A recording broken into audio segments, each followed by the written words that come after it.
川菜其实除了大麻大辣，还有这么一款返乡的美食——汤鲜肉质扒落、清淡又养人的老妈蹄花汤。当然，如果再能够配上四川人最喜欢的蘸汁儿，那么你会有一种错觉，似乎前脚还在清淡的粤菜，而后脚又立马回到了香辣的川菜。那么首先第一步是准备新鲜的猪手2根，前手后脚，这是川渝人对二师兄特有的见解。采用猪手而不用猪脚，主要是因为胖乎乎的猪手肉跟猪蹄儿更多。然后将制皮去除猪毛的猪手一分为2，这样便于充分的渗出血水以及充分入味入香。接着将其凉水下锅进行焯水，加入葱、姜，少许个多白酒去除异味。用大火烧开过后，把头上成糊末，再加入红花椒3克、白胡椒5克，让猪蹄仅剩的腥异味也无处遁形。接着将猪蹄持续焯透，直到完全煮不出血沫、血水为止，然后捞出放入温水当中，彻底清洗干净，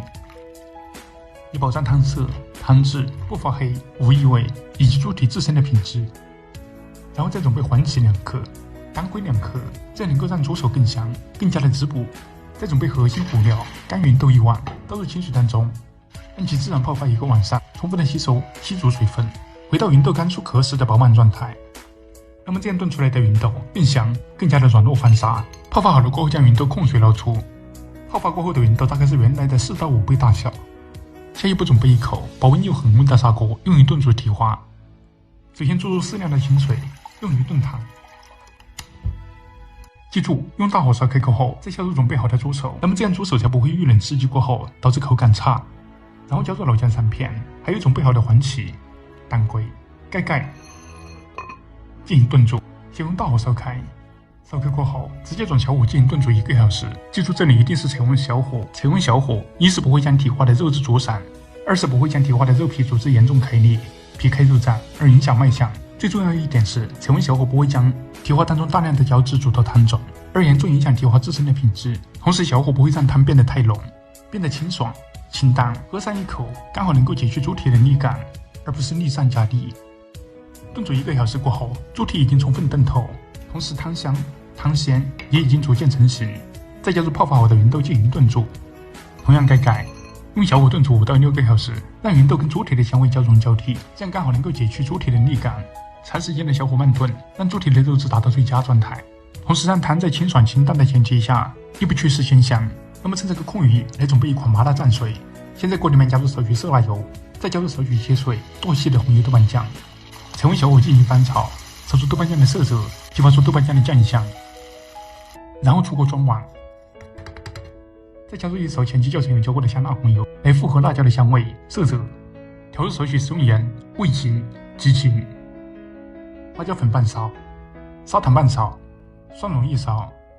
生抽酱油2勺，最后点缀少许葱花。那么麻辣蘸水制成，再准备青红小米辣各几颗，大蒜2颗，拍碎拍破，将小米辣切碎切细，然后再将辣椒跟大蒜剁碎，以便于排出辣椒的辣香、大蒜的蒜香。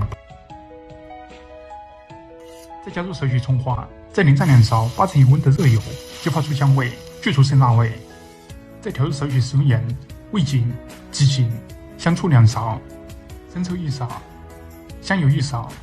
藤椒油半勺，拌匀。那么一道酸辣开胃的酸辣汁蘸水制成。那么2款蘸水，我相信总有一款适合您。等小火炖煮至还剩最后10分钟，打开锅盖，调入5分咸的食用盐，这样汤喝起来才会更加的清爽。而且蹄花蘸了调味料过后，咸淡也会变得刚刚好。接着持续用小火加持至时间完成，然后将软烂趴落但却形整的蹄花出锅装碗，再淋入鲜香味浓的汤汁儿，最后加入少许葱花点缀。那么一道四川成都的老妈蹄花汤正式制作完成。如果看到此处都还没有学会的朋友，那么一定要用您的左手将这个视频教程收藏起来，再用您的右手在评论区艾特一个人，为您做上一把，说不定会有意想不到的惊喜。成品的蹄花肉质不仅干净洁白，而且用筷子一掐即烂，因此不管您蘸的是麻辣蘸水，还是开胃又解腻的酸辣蘸水，尝上一口过后，蹄花美妙的肉质再加上张亮的麻辣形象，这道前脚师傅在清淡的广东，而后脚立马回到麻辣的四川的老妈蹄花汤，就一个字形容：绝。